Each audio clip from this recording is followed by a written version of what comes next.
Dan beliau tuh tidak banyak orang tahu, itu kalangan habaib, tapi tidak pernah memperkenalkan dirinya. Keturunan Nabi itu, kalau disambungkan nyampe nasabnya ke Nabi. Yang mau saya ceritakan, di 1911 itu saat datang, diundanglah kemudian tokoh-tokoh ulama yang terhubung kemudian di Nusantara. Di antara yang datang itu adalah seorang bernama Muhammad Darwish, yang telah menempuh pendidikan di Mekah pada Syekh Ahmad Khatib Al-Minangkabawi, yang lahir tahun 1860, pulang ke Nusantara kemudian disebut dengan julukan yang baru dengan nama yang sangat indah bernama Ahmad Dahlan.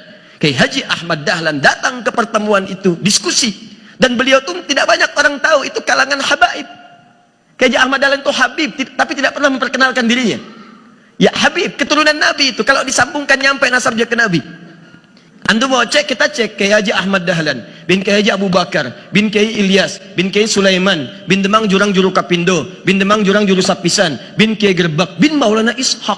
Siapa Maulana Ishaq itu? Anaknya Jamaluddin Al-Akbar Al-Husaini.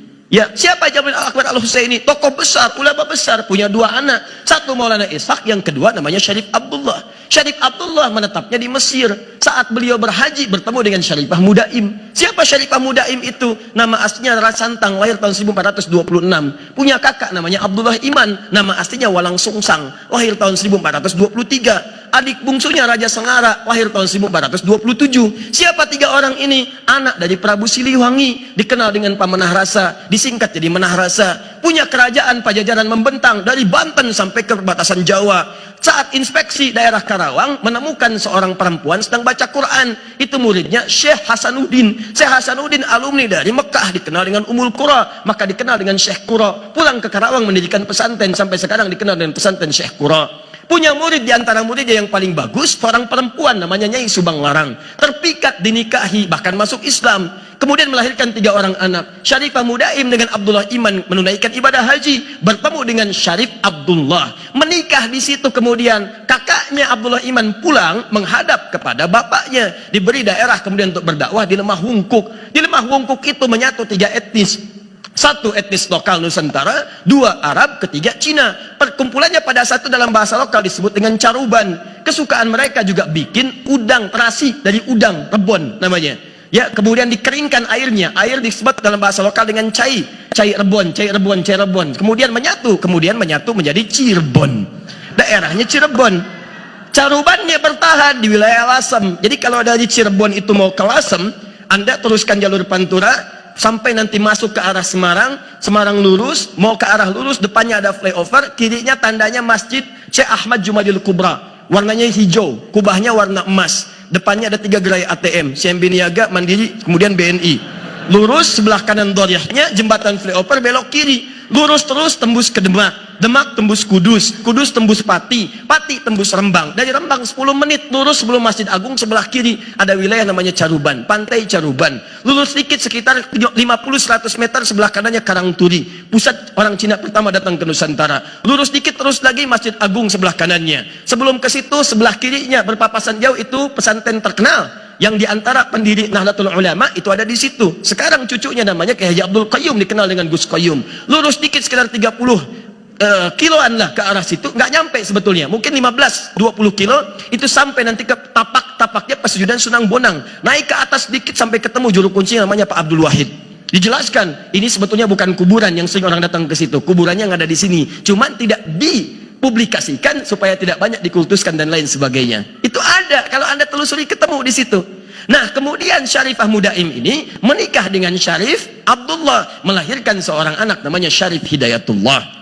Belajar di Mesir pada masyayikh di sana, di antaranya Syekh Ibnu Athaillah As-Sakandari. Selama 20 tahun beliau belajar, pulang kemudian ke Nusantara, diberikan wilayah di Gunung Jati, dikenal dengan Sunan Gunung Jati. Sampai menikah melahirkan 7 orang anak. Anak pertama Muhammad, anak keduanya perempuan, menikah dengan seorang panglima dari Pasai, dikenal dengan Fathullah atau Fatahillah atau juga Faletehan. Itulah yang diperintahkan kemudian oleh Sunan Gunung Jati untuk membebaskan Sunda Kelapa dari kungkungan Portugis pada saat itu yang datang ke Nusantara lewat Selat Malaka tahun 1511. Setelah terjadi perjanjian Tordesillas tahun 1494, dunia dibagi dua oleh Paus Alexander yang ke-6.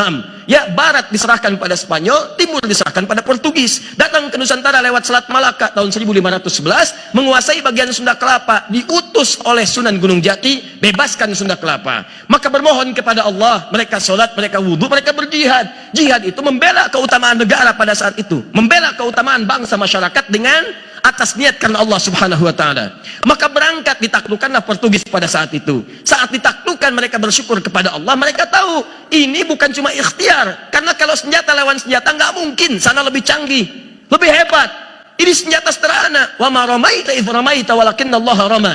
Allah yang bantu. Maka mereka kemudian teringat dengan ayat Al-Quran, ini fathun, pembukaan dari Allah, bukan sekedar berjuang. Maka disebutkanlah kemudian nama kota itu dengan nama pertama di surah ke-48 ayat yang pertama, inna fatahna laka fatham mubina. Maka diganti nama Sunda Kelapa menjadi Fatham Mubina. Dalam bahasa lokal disebut dengan Jayakarta, disingkat dengan Jakarta. Peristiwa itu terjadi pada tanggal 10 Ramadan, hari Jumat tahun 933 Hijrah, bertepatan teman-teman dengan 22 Juni tahun 1527. Sampai sekarang ulang tahun Jakarta miladnya 22 Juni.